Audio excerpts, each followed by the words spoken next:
nueva unidad, que es la de metabolismo, que es muy importante que ustedes conozcan estos términos para que sientan más fáciles las clases posteriores que hablan sobre este tema. En esta clase se van a dar las bases para que ustedes entiendan, se van a dar también mucha información que les va a servir para su próxima discusión.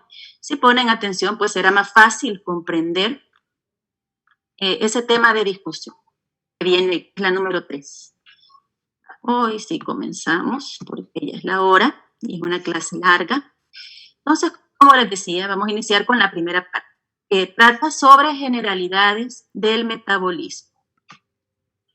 A ver, el internet está lento. Trate de que cuando se recupere el internet mantener la cámara encendida. Gracias por avisar. Pero en cuanto se normalice, porque tiene periodos, cuando se normalice, pues lo enciende, no va a pasar toda la clase ahí con la cámara apagada. Bien, entonces vamos a iniciar con lo primero, que es la definición de metabolismo. Entonces, ¿qué es metabolismo? Fíjense, metabolismo es el conjunto total de reacciones químicas que ocurren al interior de la célula. Entonces, ese conjunto total de reacciones constituyen el metabolismo celular. Y esas reacciones que ocurren en la célula no ocurren de forma aislada ni desordenada. Todo adentro de la célula tiene un perfecto orden.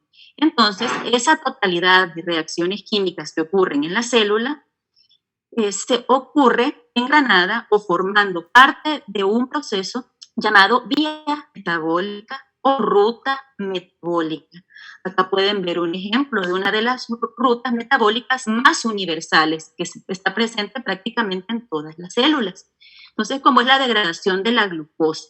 Por ejemplo, esa degradación de la glucosa sucede en una serie de pasos ordenados, como pueden ustedes ver aquí. Entonces, así como la glucosa se va degradando ordenadamente, todas esas reacciones que forman parte del metabolismo se dan en un marco organizado llamado ruta metabólica.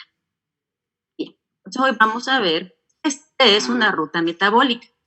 Una ruta metabólica es una sucesión de reacciones, es decir, que ocurren una detrás de otra. Va sucediendo una primero, luego de esa primera reacción sucede la segunda y así sucesivamente van ocurriendo en cascada una tras otra hasta llegar a un producto final. Entonces, ¿qué es una ruta metabólica? Se lo repito, una sucesión de reacciones químicas que parten de un sustrato o de una molécula en especial que va sufriendo transformaciones a través de reacciones múltiples hasta llegar a un producto final, que es el objetivo de esa ruta metabólica. Entonces, hay un sustrato, todos los compuestos que se van formando en medio de esa ruta metabólica antes de llegar al producto final, se les llama intermediarios metabólicos o metabolitos intermediarios. Entonces, hay un sustrato y ese sustrato se va a ir modificando formando metabolitos intermediarios o intermediarios metabólicos y finaliza en la obtención de un producto. Para que todo esto ocurra, es necesario que esté la presencia de las enzimas. Y esas enzimas van trabajando poco a poco, modificando los compuestos hasta obtener el producto deseado por la célula en un momento determinado. Entonces ahí pueden ver cómo este sustrato A se convierte en un sustrato B, que es un intermediario metabólico. Y ese sustrato B a su vez vuelve a sufrir una transformación para convertirse en la molécula C. Esa molécula E va a sufrir una nueva transformación hasta transformarse en producto. No necesariamente van a ser 3 pasos, hay reacciones que son muy largas, pero esa es la lógica con la que ocurren, donde un sustrato se modifica a través de enzimas hasta obtener un producto. Bien, hay diferentes tipos de rutas metabólicas. hay rutas metabólicas que son lineales, como la que les había mostrado de la glucólisis, es un ejemplo de ruta metabólica lineal, donde hay un sustrato, hay intermediarios metabólicos y hay un producto. Es decir, que va sucediendo una tras otra de forma lineal. Pero hay otras que no son lineales, sino que son ciclos, es decir, que tienen una forma circular de suceder. Entonces, fíjese, está un compuesto que es parte de ese ciclo. Este compuesto se une con un sustrato que es el que se va a modificar y empiezan la serie de transformaciones. Este sustrato es, digamos que es el último y es el primero. Entonces, se une con el sustrato, empiezan las transformaciones, surgen los metabolitos intermediarios, pueden salir productos a media reacción y al final las reacciones o las rutas metabólicas que son cíclicas se caracterizan porque vuelven al sitio donde comenzaron, es decir, que se vuelve a regenerar este producto para que esté disponible para unirse con el sustrato y así continuar el ciclo. Esto es un ejemplo, el ciclo de Krebs o ciclo del ácido cítrico es uno de los ejemplos que sucede de esta manera, donde siempre se regenera este producto que es el principio y el fin del ciclo. Bien, y hay otras, como les dije, que suceden en línea recta. Otro ejemplo de los que suceden de forma cíclica, que son rutas metabólicas cíclicas, es el ciclo de la urea. Son ejemplos que ustedes van a ir conociendo en el transcurso de este y del próximo ciclo. Entonces hay rutas metabólicas lineales y hay cíclicas. Bien, continuamos. Entonces, existen ciertos metabolitos que se les llama encrucijadas metabólicas. ¿Qué es una encrucijada metabólica? Fíjese, una encrucijada metabólica sería este que está aquí pintado en verde. Es un intermediario metabólico, está participando en una vía metabólica que dependiendo de las necesidades de la célula en ese momento, se va a activar la enzima 1 para darnos un producto A. Y si la célula está en otro momento y requiere de otro producto, a partir de este mismo intermediario activa a una enzima 2 para obtener un producto B. Entonces, un intermediario metabólico es una encrucijada metabólica, es aquella que a partir de un mismo intermediario nos puede dar diferentes productos. Es decir, que este intermediario metabólico puede seguir diferentes caminos dependiendo de la necesidad de la célula en cada momento. Entonces, una encrucijada metabólica es un intermediario metabólico o metabolito intermediario del que se pueden obtener diferentes productos porque puede tomar diferentes caminos.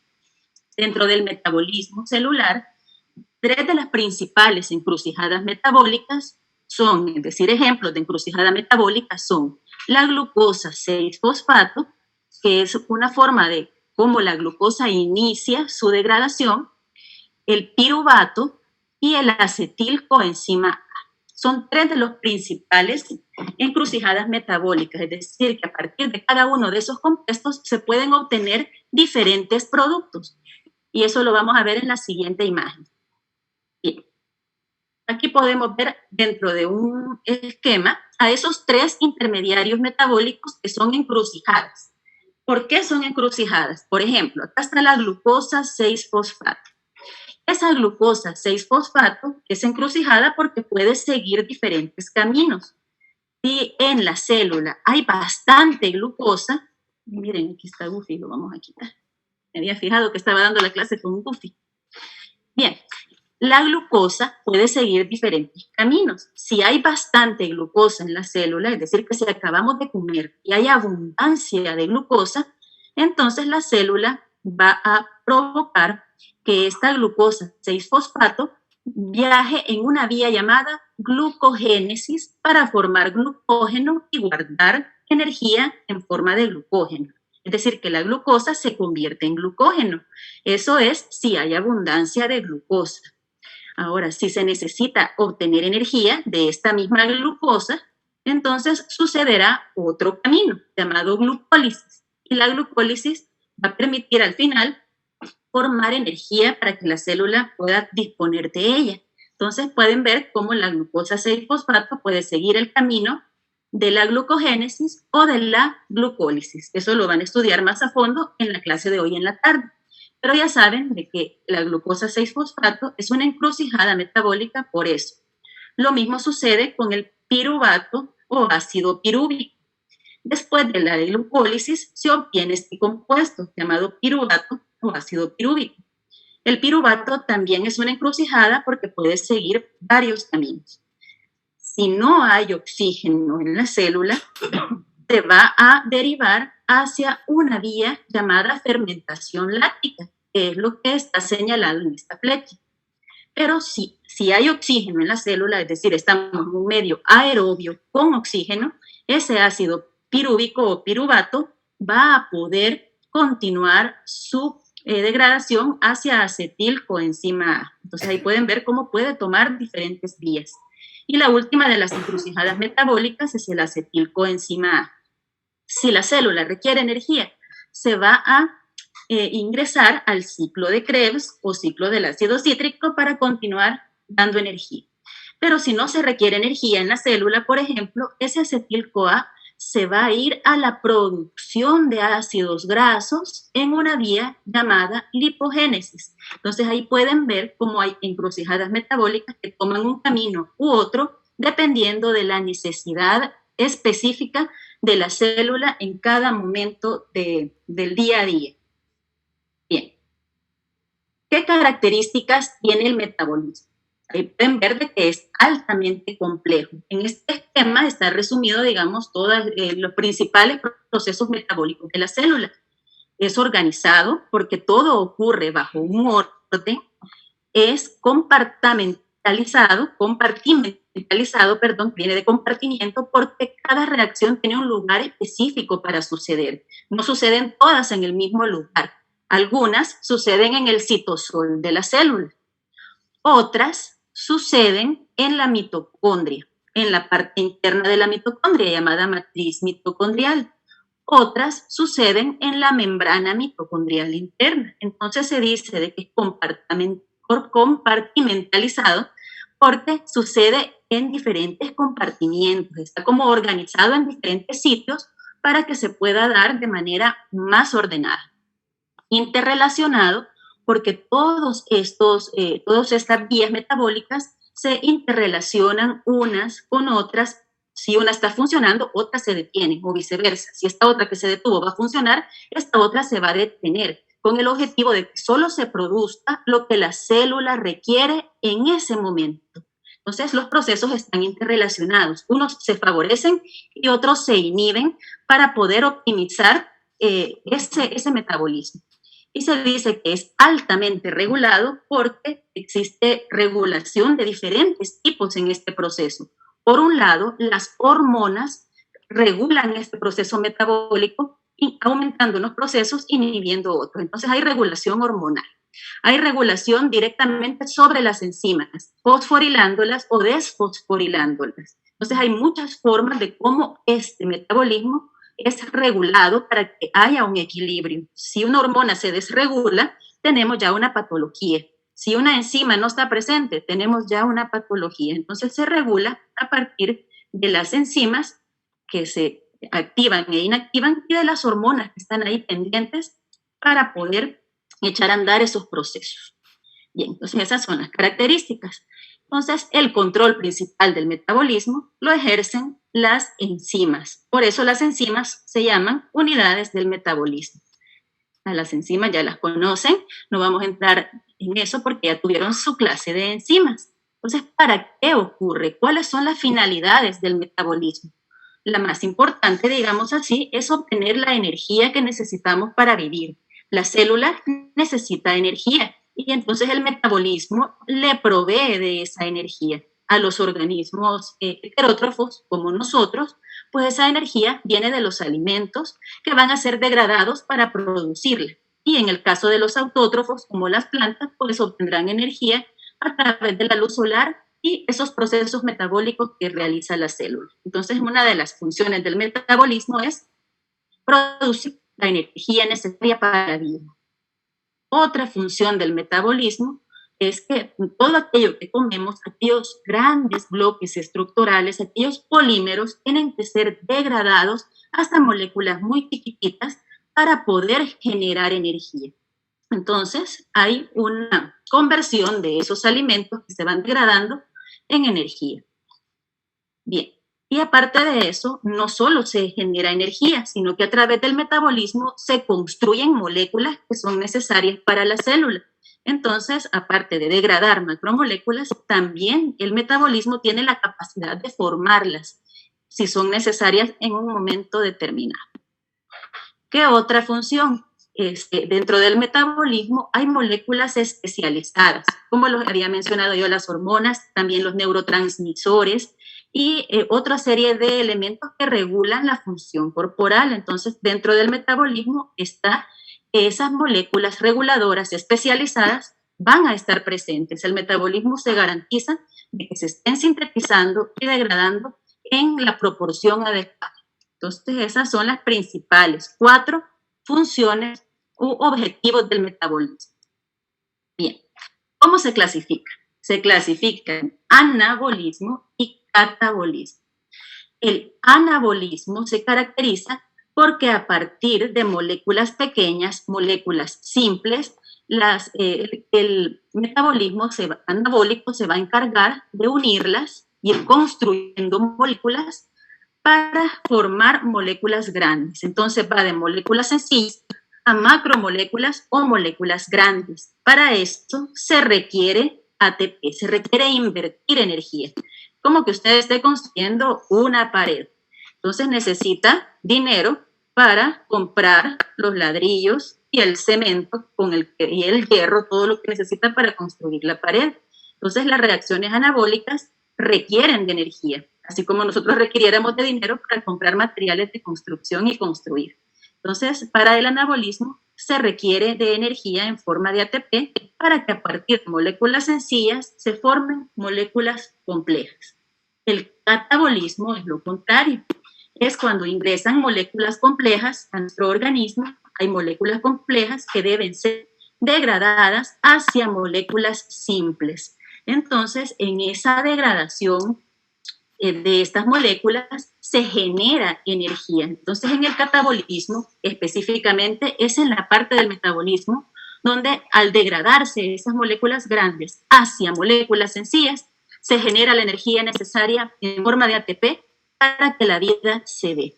Entonces, son 2 procesos que conforman el metabolismo. Unos se encargan de construir moléculas y otros de degradarlas.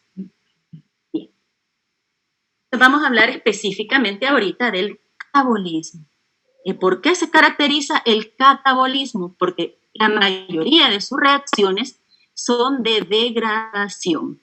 Esas reacciones de degradación son, por lo general, reacciones de oxidación, que vamos a considerar aquí la oxidación de una molécula como la pérdida de hidrógenos. Es decir, que aquí dentro del proceso metabólico, una molécula se oxida cuando va perdiendo hidrógenos. ¿Sí? Es una vista diferente a lo que se habla en química, que es la pérdida o ganancia de oxígeno. Entonces aquí vamos a hablar como reacciones de oxidación en aquellas en que se pierden electrones o se pierden hidrógenos de las moléculas.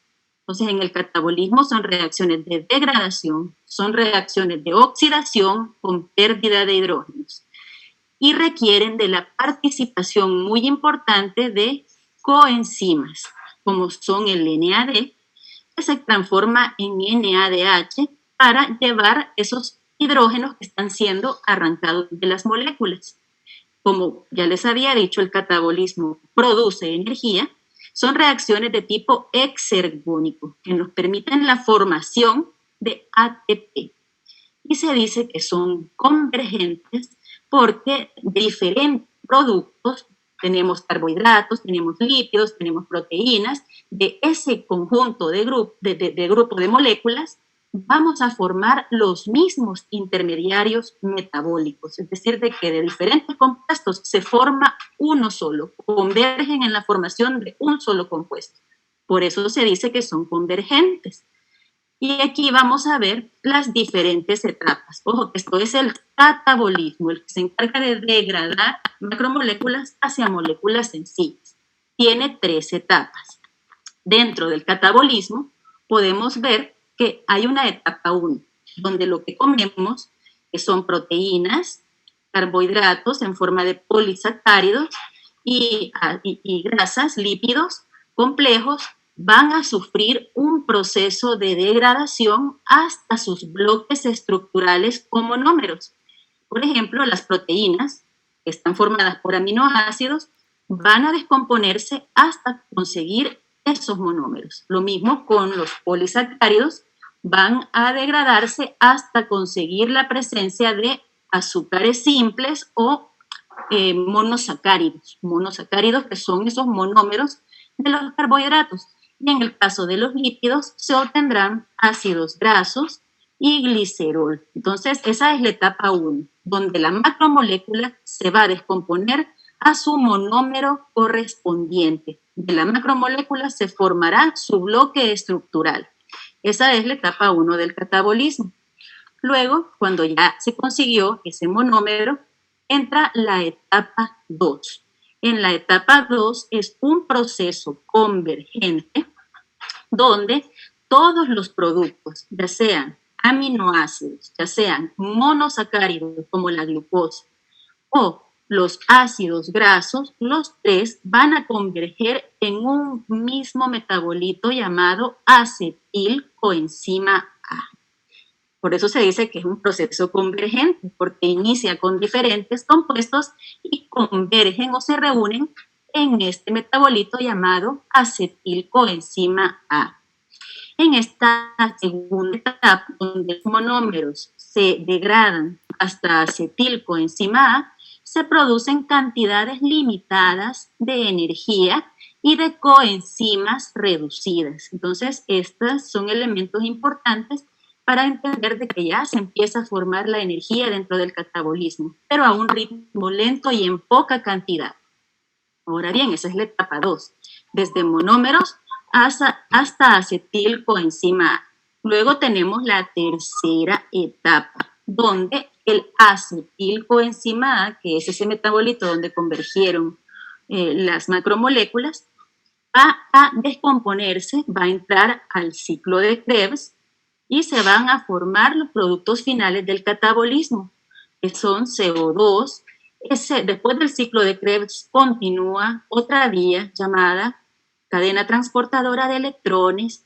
Luego sucede fosforilación oxidativa, que es donde se produce la mayor parte de ATP, y así se producen los productos finales, que son el agua y el CO2 y la energía, que son los productos finales del catabolismo. Entonces, la tercera etapa es de acetil-CoA. Se da la producción de moléculas pequeñas como agua, CO2, amoníaco y ATP. Entonces, eso es ya en la tercera etapa. La primera etapa parte de macromoléculas hacia monómeros. La segunda etapa de monómeros a acetil-CoA. Y la tercera etapa de acetil-CoA hacia agua, CO2 y energía principalmente. Entonces, esas son las 3 etapas del catabolismo, que son reacciones de degradación. Eso lo vamos a estudiar poco a poco, cada uno de esos procesos. Este solo es una vista general. Ahora vamos a hablar sobre el anabolismo. ¿Cuáles son esas características del anabolismo? Son lo contrario del catabolismo. Si allá eran reacciones de degradación, aquí van a ser reacciones de síntesis, donde se están formando compuestos complejos. Y hay reacciones de reducción, que son lo contrario de oxidación. Allá se perdían hidrógenos, pues en el anabolismo la reducción considera la ganancia de hidrógenos o la ganancia de electrones para ir construyendo esas macromoléculas.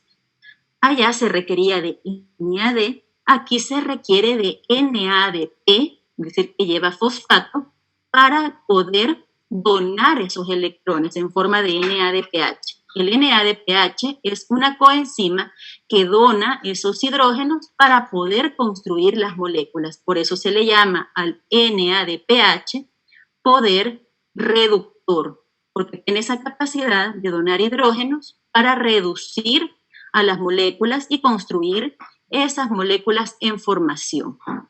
Aquellas eran exergónicas, producían energía durante su funcionamiento, durante su ocurrencia se producía energía.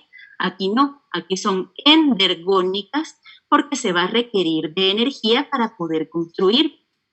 Y aquí son procesos divergentes, allá eran convergentes. De varios se formaba uno. Aquí no, de moléculas sencillas se formarán diferentes compuestos, pues por eso tiene una característica de ser divergente. De compuestos sencillos, que son los mismos, se organizan y se forman diferentes macromoléculas. Entonces ya recuerden, el anabolismo va de moléculas simples hacia moléculas complejas con el requerimiento de ATP.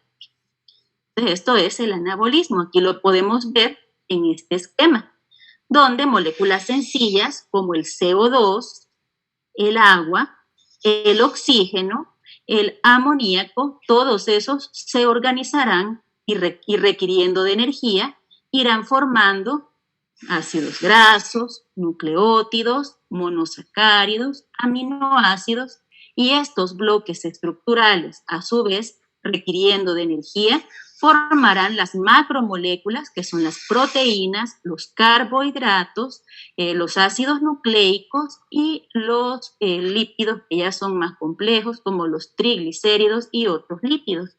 Entonces ahí pueden ver cómo de productos sencillos se forman productos complejos, divergentes, porque de estas moléculas sencillas se van a formar diferentes productos. Entonces, pues digamos que de alguna manera suceden en sentido inverso a lo que sucede en el catabolismo. Bien, ahora continuamos con los cambios que pueden sufrir los diferentes sustratos que participan en el metabolismo. Si esos sustratos participan en reacciones catabólicas, pueden sufrir un cambio catabólico y se está degradando poco a poco ese sustrato. Entonces pueden sufrir cambios catabólicos. Si un sustrato participa en formar o sintetizar, pues sufrirá cambios anabólicos. Pero hay elementos especiales donde un mismo sustrato puede actuar en procesos anabólicos y procesos catabólicos dependiendo de la necesidad de la célula. Entonces, un cambio anfibólico o un metabolito anfibólico es aquel que tiene capacidad de participar tanto en procesos catabólicos como en procesos anabólicos, dependiendo de esa necesidad en la célula. Entonces, a eso se refieren los cambios anfibólicos o metabolitos anfibólicos. Entonces, cuando un metabolito es anfibólico es porque puede participar tanto en el anabolismo como en el catabolismo, dependiendo de la necesidad. ¿La necesidad de quién? Del organismo en ese momento. Bien, continuamos. Hay una especie de metabolismo que se le llama intermediario. El metabolismo intermediario comprende o engloba todas las reacciones relacionadas con el almacenamiento y generación de energía, pero de moléculas que no requieren molde. Hay ciertas moléculas en nuestro organismo que se forman a partir de moldes, como lo son las proteínas y los ácidos nucleicos. Ellos requieren de un molde para formarse. Ellos que requieren de un molde para formarse no forman parte del metabolismo intermediario. En el metabolismo intermediario están todas las demás moléculas que no requieren molde para poder sintetizarse y degradarse. Entonces, dentro del metabolismo intermediario no se incluye a las proteínas ni a los ácidos nucleicos porque ellos requieren de un molde. Por eso son excluidos de este tipo de llamado metabolismo intermediario. Muy bien, continuemos. Bien. En el metabolismo vamos a tener la participación de reacciones de oxidorreducción. Recuerden que para acá en biología tomamos a la oxidación como la pérdida de electrones. Aquí tenemos este compuesto A que tiene esos electrones en su haber. Entonces, cuando los pierde, decimos que ese metabolito se ha oxidado. Hay una pérdida de electrones. Entonces, aquí tenemos un sustrato que no tiene electrones, pero que a través del metabolismo va a ganar esos electrones. En ese caso, ha ocurrido una reacción de reducción. ¿Sí? Entonces, aquí este se ha reducido y este que los ha perdido se ha oxidado. Y aquí es lo contrario. Este tenía los electrones y los cedió, por lo tanto, se ha oxidado. Este estaba reducido y se oxidó. Entonces, estos son los tipos de reacciones que van ocurriendo en el metabolismo para poder ir degradando o construyendo moléculas en este marco del metabolismo celular. Entonces recuerden, la oxidación es la pérdida de electrones y la reducción es la ganancia de esos electrones. Bien, aquí podemos ver un resumen general de estos tipos de metabolismo, donde a partir de moléculas complejas se formarán moléculas simples. Entonces ahí, pues lo que se va a generar es energía en forma de ATP. Y esas moléculas simples, que son oxidadas, a través del anabolismo se convertirán en moléculas complejas y para eso se requiere ATP. Cuando el ATP se utiliza, se convierte en ADP y grupo fosfato. Entonces, de esta manera es un ciclo como el anabolismo y el catabolismo, pues de alguna manera se van complementando. Ahí termina pues esta primera parte de la clase. Ahorita vamos ya a la segunda parte, que es la que habla sobre la respiración celular. La respiración celular es un proceso catabólico, ¿sí? Es decir, de degradación de moléculas. Ese proceso catabólico en este proceso catabólico de la respiración celular se van a degradar completamente los combustibles que nosotros ingerimos en la dieta, por ejemplo. Y en ese proceso de degradación total o de oxidación total de los combustibles, se requiere del ingreso de oxígeno a la célula como elemento fundamental para que dé y de la salida de CO2 de esa célula al final de las reacciones de la respiración celular. Es decir, que es un proceso acoplado donde ingresa CO2 a la célula y se expulsa o sale, ingresa oxígeno, perdón, y se expulsa o sale CO2. Entonces, dentro de la respiración celular, es importante tener en consideración que obligadamente es un proceso aeróbico. ¿Qué significa aeróbico? Que requiere de oxígeno. Si no hay oxígeno, la respiración celular no podrá ocurrir en la célula. ¿Dónde ocurre la respiración celular? La gran mayoría de sus procesos se dan en la mitocondria. Entonces, la mitocondria es la central energética de la célula encargada de la respiración celular.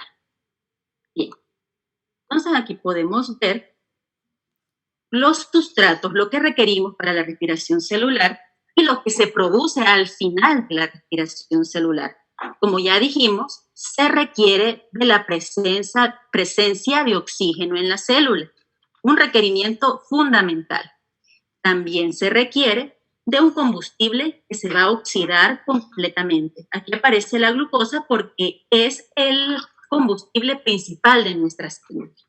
Entonces requerimos el oxígeno, requerimos el combustible que se está oxidando. ¿Qué requerimos también? Que la mitocondria esté funcionando íntegramente con todos sus procesos y enzimas para poder obtener los productos. ¿Cuáles son los productos de la respiración celular? Aquí lo puede ver usted. ATP, es decir, que la respiración celular produce energía en forma de ATP.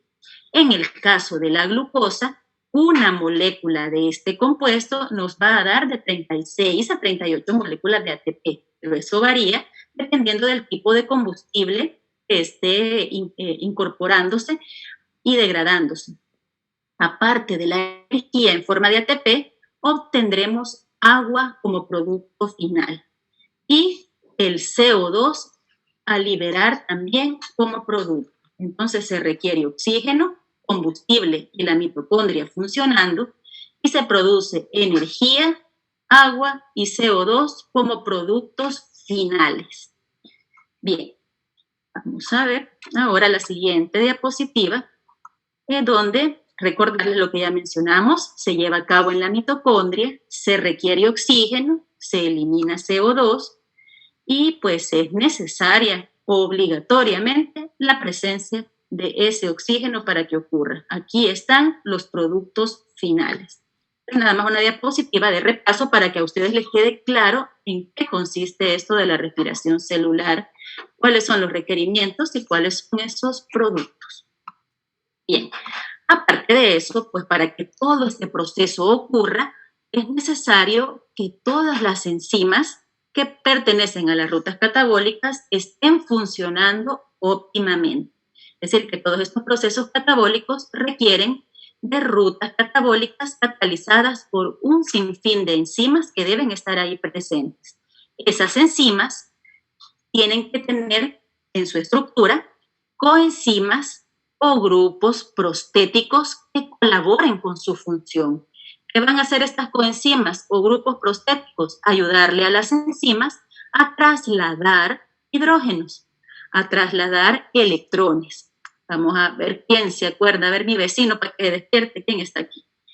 Ay, Vargas Jimena me salió aquí a la par mía, usted es mi vecina de Zoom ahorita. Dígame la diferencia entre una coenzima y un grupo prostético. Eso lo vieron en la clase de enzimas y tiene que estar claro para poder entenderlo. ¿Se recuerda, Jimena?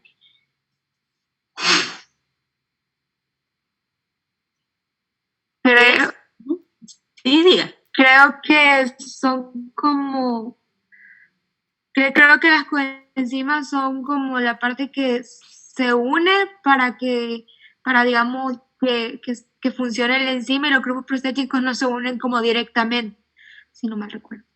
Más o menos tiene la idea, pero vamos a aclarar mejor el concepto. ¿Quién es mi otro vecino aquí? Ay, Yanela. Yanela, usted es mi otra vecina aquí en el recuadro de Zoom. ¿Puede ayudarle a su compañera a terminar de aclarar el concepto de coenzima y grupo prostético? ¿Se acuerda? Pues yo tenía como la misma idea, o sea, las coenzimas se unen, pero los grupos prostéticos no directamente. O sea, algo así había entendido yo. No me acuerdo mucho. Vamos a ver, Luis ha levantado la mano, le damos la palabra. Yo no sé si me acuerdo y será así, pero si no mal recuerdo, las coenzimas son como no covalentes y los grupos prostéticos son covalentes. Por lo tanto, las coenzimas tienen uniones débiles de NAD y NADH y los grupos prostéticos son más fuertes, pero no me acuerdo por qué realmente están unidas. Exacto, gracias Luis. Es así. O sea que sus compañeras nos dieron la idea, pero al revés. Fíjense, las coenzimas forman parte de las enzimas, pero se unen a ellas débilmente. Una coenzima tiene una unión no covalente con su enzima. Es una unión laxa, una unión débil. Por lo tanto, las coenzimas pueden separarse de sus respectivas enzimas para ejercer su función. Eso es en cuanto a las enzimas. Los grupos prostéticos son aquellos que se unen firmemente encima de una manera covalente siempre. Entonces, dentro de la respiración celular, tendremos la participación tanto de coenzimas, que son aquellas que se unen débilmente, y de grupos prostéticos que se unen fuertemente a esas enzimas.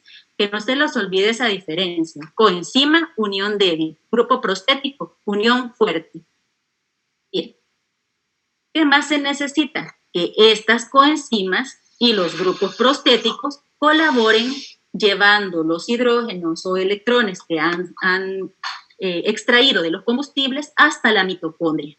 En la mitocondria ocurrirá un proceso llamado cadena respiratoria o cadena transportadora de electrones mitocondrial, que la van a estudiar después, pero es la que nos ayuda a generar las condiciones para producir energía. Entonces se necesita que la mitocondria pues tenga esos complejos, esas proteínas que participan en la cadena respiratoria y las coenzimas les lleven los hidrógenos hasta ese lugar. Bien. Y finalmente, pues, se requiere de que haya una síntesis de ATP ahí en la mitocondria. Acuérdense que es la central energética de la célula. Entonces, va a haber específicamente una proteína llamada ATP sintasa que se va a encargar de producir la mayor parte del ATP. Eso lo vamos a ir viendo en el transcurso de la clase para que lo entiendan mejor. Bien, ¿para qué nos sirve la respiración celular? En resumidas cuentas, lo más principal es para que usted no esté descargado de energía, así como está ahí, mire, ve la nubecita sin carga, así como el celular muchas veces o la computadora. Entonces, ¿para qué nos va a servir la respiración celular? Para recargarnos de energía, para proveer esa energía en forma de ATP. Aquí pueden ver cómo el carbohidrato presente en el pan, la grasa presente en la carne, la proteína presente en la carne, todo eso que está ingiriendo aquí este muchacho que ni le cabe en la boca la hamburguesa, todos esos combustibles presentes en ese alimento serán degradados. Y esa degradación hará de que de un estado descargado la célula se potencie, es decir, que se cargue produciendo ATP a partir de estos componentes que están presentes en el alimento. Entonces, uno de los principales objetivos es este, formar el ATP que la célula necesita para que tenga energía disponible. Bien, entonces vamos a hablar un poquito del ATP, que es el principal objetivo de todo este proceso catabólico. Entonces, recuerden, el ATP es considerado la moneda energética universal, porque la célula la utiliza, es una energía química que la célula la utiliza para diferentes fines. Entonces, la célula requiere ATP, ¿para qué? Para que se convierta esa energía química en energía mecánica y poder llevar a cabo el proceso de contracción y relajación muscular para que nosotros podamos movernos voluntariamente. También el ATP es utilizado por la célula para transformarlo en energía eléctrica.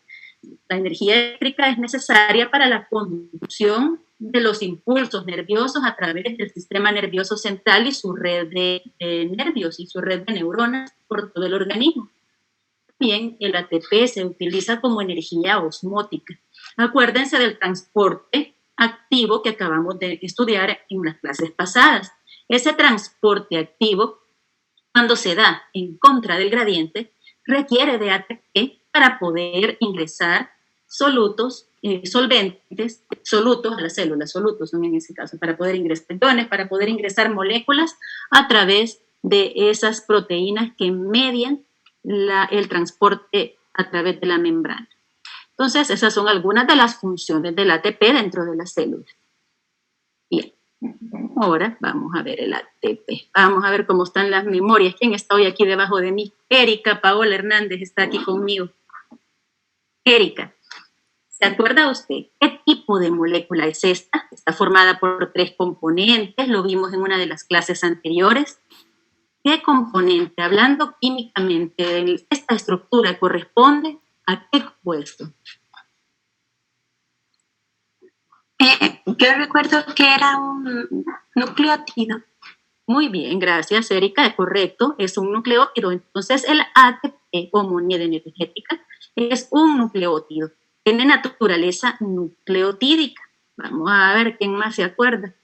Ya no veo a nadie más aquí, qué barbaridad, solo a Erika y a Jimena, que ya le pregunté. ¿Quién más está aquí? Vamos a ver en participantes. Me salió Aguilar, Olga. Olga, ¿Sí? dígame, ¿qué es esto que está acá dentro de un nucleótido? ¿Qué componente es este que está en celeste? Es que está el grupo fosfato, la pentosa y... Ajá. ¿Y este? Que me acuerde. Acuérdese, yo sé que usted sabe. Es una base nitrogenada. Correcto, muy bien. Eso. Entonces, gracias. El ATP está formado por una base nitrogenada que para este caso es la adenina. Una ribosa, que en este caso, Rodrigo, es ¿Desoxirribosa o ribosa? Ribosa. Ajá, muy bien, correcto. Aquí pueden ver en el carbono 2 ese OH que es característico de la pentosa llamada ribosa. Entonces está formado por adenina, ribosa y el grupo fosfato, en este caso son 3, por eso se llama adenosin trifosfato, porque tiene 3 grupos fosfato. Acuérdense que está señalado aquí con este color morado esos enlaces de alta energía que posee esta molécula. Estos enlaces fosfoanhídrido de alta energía son los que se rompen para poder generar esa energía química. Vamos a ver de qué manera lo hace. Gracias por su participación. Recuérdense, el ATP es un nucleótido de adenina y recibe el nombre de adenosina trifosfato. Bien, acá podemos ver al ATP de nuevo. Aquí está la base nitrogenada, la pentosa, los 3 grupos fosfato. Entonces, para poder liberar energía, tiene que ocurrir una reacción donde interviene una molécula de agua. A esa reacción se le llama hidrólisis. Entonces, lo que ocurre es una hidrólisis de este enlace. El que más frecuentemente se rompe es el del grupo fosfato que está más distal. Entonces, por hidrólisis, una molécula de agua rompe ese grupo fosfato, rompe ese enlace, y eso hace de que se forme ahora ADP, el fosfato inorgánico que fue arrancado por hidrólisis, y la energía. ¿Cuánto se produce de energía por el enlace que se rompe? La ruptura del enlace nos libera 7.3 kilocalorías por mol. Esa es la energía que se libera al romperse ese enlace fosfoanhídrido de alta energía del ATP. La mayoría de veces, pues, el que se rompe es este que está más distal, ese enlace llamado gamma. Hay otros, en otras ocasiones, que también se puede romper este otro enlace. Dejar es decir, una adenosina monofosfato y los 2 grupos fosfatos separados. Eso también ocurre en ciertos procesos y a medida conozcan los diferentes rutas metabólicas, van a poder ver que también ocurre esa ruptura del otro enlace. Bien, y este sistema de ATP-ADP es pues el sistema de intercambio energético de la célula. Y cuando el ADP se fosforila, se forma ATP. Cuando el ATP se desfosforila, forma ADP. Entonces, ese es el principal sistema energético de las células.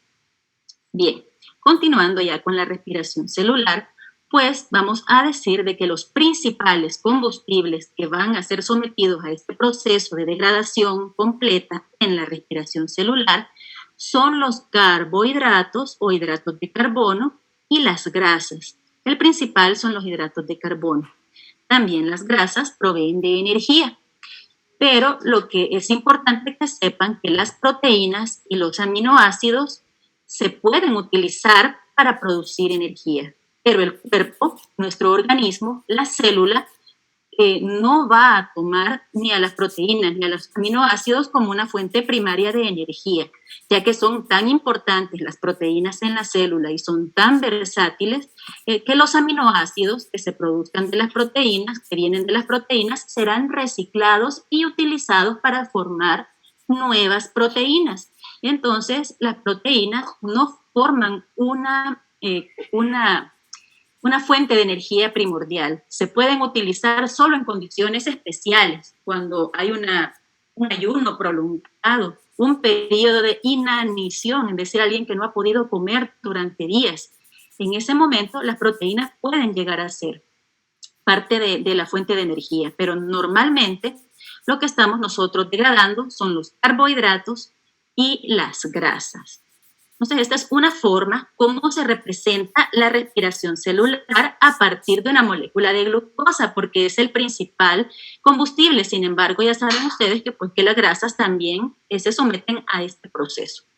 Si se fijan, se requiere del oxígeno, ya lo habíamos hablado, se requiere del combustible, que en este caso es la glucosa, y los productos son CO2, agua y energía.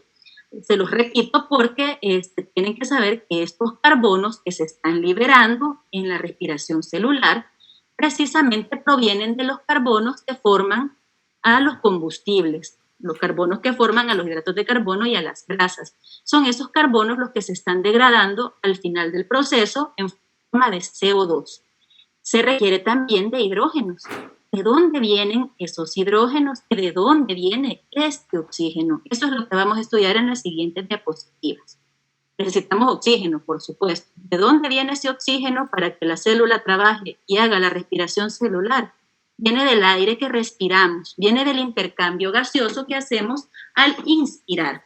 Entonces ahí pueden ver que cada vez que se inspira, nosotros tomamos aire, ese aire llega a los pulmones a través de la tráquea, a los bronquios, y ya en el pulmón es en el alvéolo, que es esta estructura donde se va a dar el intercambio gaseoso. Ahí ese oxígeno que nosotros hemos tomado del aire atmosférico llega hasta la circulación, llega hasta los capilares, donde es captado por la hemoglobina. Y la hemoglobina se lo lleva pues hacia los tejidos. Y de la misma manera, el CO2 que se ha producido en la respiración celular debe regresar al alvéolo para poder ser expirado cada vez que nosotros hacemos el proceso de expiración. Entonces, el aire atmosférico es el que nos provee de ese oxígeno necesario para la respiración celular. Aquí hay otro esquema donde ustedes pueden ver que el oxígeno que nosotros captamos entra y por la hemoglobina es llevado a través de la sangre arterial. En rojo está representada la sangre que corre en las arterias y es oxigenada. Ese oxígeno es entregado a los tejidos, a las células, para que ellas puedan realizar su proceso de respiración celular. Y cuando ya se dio el proceso, se libera CO2 y el CO2 puede ir añadido a la hemoglobina o puede difundir a través de la sangre y viaja por la sangre venosa. La sangre venosa lleva sangre desoxigenada y se representa en azul hasta llegar de regreso al alvéolo capilar para salir al exterior. Por eso es que nosotros eliminamos CO2 en cada respiración, en cada expiración. Bien, entonces acuérdense también de que necesitamos, aparte del oxígeno, que es un requerimiento, necesitamos hidrógenos al final para poder generar energía y formar el agua. Entonces, aquí están una estructura de un ácido graso, miren, tiene una larga cadena hidrocarbonada, entonces todos esos hidrógenos de esa molécula van a ser captados a través de los procesos catabólicos y van a ser arrancados de la molécula de dos en dos por las enzimas. La glucosa también tiene aquí sus hidrógenos, acuérdense que tiene 12 hidrógenos, ahí listos para ser arrancados por las enzimas. Entonces, ¿cuál es la fuente o procedencia de los hidrógenos? Los combustibles que nosotros comemos llevan los hidrógenos y van a ser arrancados o retirados por las enzimas que participan en estos procesos. Entonces, esas son las fuentes de los hidrógenos. Del oxígeno era el aire atmosférico. Entonces, durante ¿cómo se llaman esos procesos específicos que nos van a proveer de esos hidrógenos? Cuando la glucosa se está degradando, cuando los carbohidratos se degradan, sucede la glucólisis. Y de esa manera se van arrancando los hidrógenos de la glucólisis, de la glucosa, a través de ese proceso llamado glucólisis, que es un conjunto de reacciones catalizados por enzimas. Tenemos también, después de que ya se terminó la glucólisis, se obtuvo el piruvato, que es un intermediario de la degradación de la glucosa. Para que siga entregando esos hidrógenos y la glucosa termine de degradarse, se requiere de oxidación de ese piruvato llamada ruta de acople. Entonces, después de que sucede la glucólisis y la ruta de acople, ya está listo para que suceda el ciclo de Krebs, para que continúe oxidándose hasta el final y obtener energía. Eso es en cuanto a los carbohidratos. Ahora bien, las grasas, los ácidos grasos, requieren de un proceso llamado beta-oxidación para poder degradarse y generar acetil-CoA que ingrese al ciclo de Krebs y así finalizar esa oxidación total de las grasas. Entonces, el proceso que degrada la glucosa se llama glucólisis, finalizado por otra vía llamada ruta de acople. Para que los ácidos grasos se oxiden, se requiere de la beta-oxidación. Y finalmente se da el ciclo de Krebs para terminar de oxidar y expulsar los carbonos que estaban formando parte de esas moléculas, tanto de las grasas como de los carbohidratos. Bien, las enzimas que catalizan estas reacciones por lo general se llaman deshidrogenasas. Bien. Entonces, ¿cómo trabajan esas deshidrogenasas? Arrancan los hidrógenos de 2 en 2. Y para esto requieren de las coenzimas y grupos prostéticos que ya habíamos hablado. Mire, ve, el NAD es una coenzima, se une débilmente. Trabaja junto con las enzimas deshidrogenasas arrancando hidrógenos. Por lo tanto, pasan de una forma oxidada a una forma reducida. Lo mismo el FAD. El FAD es un grupo prostético. Se une fuerte o firmemente a la enzima, ayuda a arrancar hidrógenos y pasa de una forma oxidada a una forma reducida. Bien, hoy vamos a conocer esas moléculas. Acá se las muestro. Este es el NAD. Significa nicotinamida, adenina, dinucleótido. Se llama dinucleótido porque son 2 nucleótidos lo que lo forman. Un nucleótido de adenina, esta es la base nitrogenada, la ribosa y el grupo fosfato, y aquí está otro nucleótido de una base nitrogenada llamada nicotinamida. Esta es la base nitrogenada, esta es la pentosa y ese es el grupo fosfato.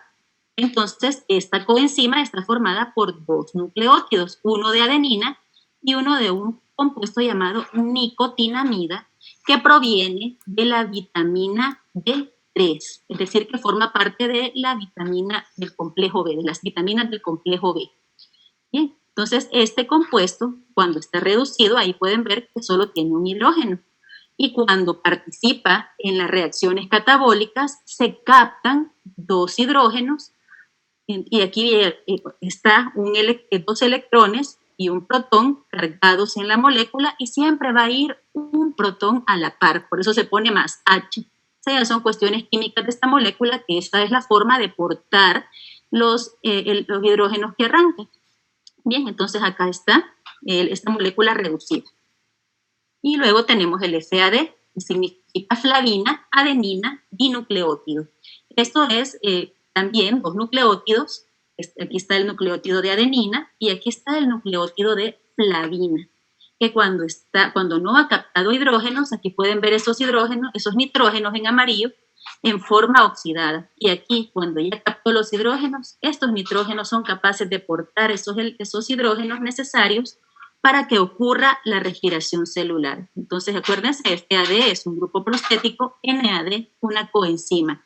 ¿Y a qué nos ayudan? Nos ayudan a transportar hidrógenos de los combustibles, en este caso, miren, de la glucosa, que está transportando hidrógenos hacia la mitocondria. Y de todos los procesos que ocurren, aquí está la oxidación del piruvato, se genera esta coenzima, en el ciclo de Krebs se generan coenzimas, y todas ellas van a ir a entregar los hidrógenos que se han arrancado a los combustibles a la mitocondria, a la membrana interna de la mitocondria, para que ocurra el proceso llamado cadena respiratoria o cadena transportadora de electrones. Aquí también al grupo prostético FAD transportando hidrógenos hacia la cadena transportadora de electrones. Entonces, estas coenzimas colaboran entregando hidrógenos para que se pueda dar la producción de energía en la cadena transportadora de electrones y en otros procesos que vamos a estudiar. Ahora, ya casi para finalizar, tenemos que hay 2 formas de producir ATP. Hay un ATP que se está produciendo en las vías metabólicas. Este se está produciendo en la glucólisis, por ejemplo. Aquí hay otra energía, el ATP, produciéndose en el ciclo de Krebs. A estos ATP que se producen dentro de rutas metabólicas se les llama fosforilación a nivel de sustrato. Y hay otro tipo de fosforilación, que es donde se produce la mayor parte de ATP, que se llama fosforilación oxidativa. Y ocurre al finalizar el proceso de la cadena respiratoria en la mitocondria, se produce la mayor parte de ATP. Entonces, hay 2 mecanismos para generar ATP. La fosforilación a nivel de sustrato, que ocurre en el marco de vías metabólicas, y la fosforilación oxidativa, que ya ocurre en la etapa final de la respiración celular, y ahí se produce la mayor cantidad de ATP. Aquí pueden ver cómo se da esa fosforilación a nivel de sustrato. Este es un sustrato que participa en la glucólisis. Ese sustrato tiene un enlace de alta energía con un grupo fosfato añadido. La fosforilación a nivel de sustrato consiste en que este sustrato de la glucólisis, a través de una enzima, le traslada el grupo fosfato al ADP para convertirlo en ATP. Entonces, se llama a nivel de sustrato porque es un sustrato de una ruta metabólica el que está donando un ATP al ADP para convertirse en energía. Esto es una vía minoritaria de la producción de ATP. Y acá Doctora, tenemos... no sé si tenemos, porque ya son las 10 y necesitan, entonces, para ir finalizando. Sí, esta es ya la última. Entonces acá tenemos cómo se va a formar la mayor parte del ATP en la fosforilación oxidativa. Esta es la membrana mitocondrial interna y ahí va a suceder que las coenzimas entregan sus hidrógenos a estas proteínas que forman parte de una vía llamada cadena respiratoria. Esa cadena respiratoria genera las condiciones para que la ATP sintasa, que es esta proteína, genere la fosforilación oxidativa, que es donde se produce la mayor cantidad de ATP. Entonces aquí pueden ver también otro fenómeno importante, que dentro de esta misma cadena respiratoria, ahí se va a formar el agua, que es el otro producto de la respiración celular. Entonces ahí pueden ver cómo los hidrógenos que han entregado las coenzimas, que ellas se los han arrancado a sus respectivos combustibles, fluyen a través de esta cadena hasta llegar al oxígeno, que es un requerimiento fundamental, y esos hidrógenos se combinan con el oxígeno que hay ahí en la mitocondria para formar el agua. Y es así como ya se vieron que se formaron todos los productos de la respiración celular. Bien, entonces les voy a subir ahorita la clase Concius y junto con esta clase está un documento que es un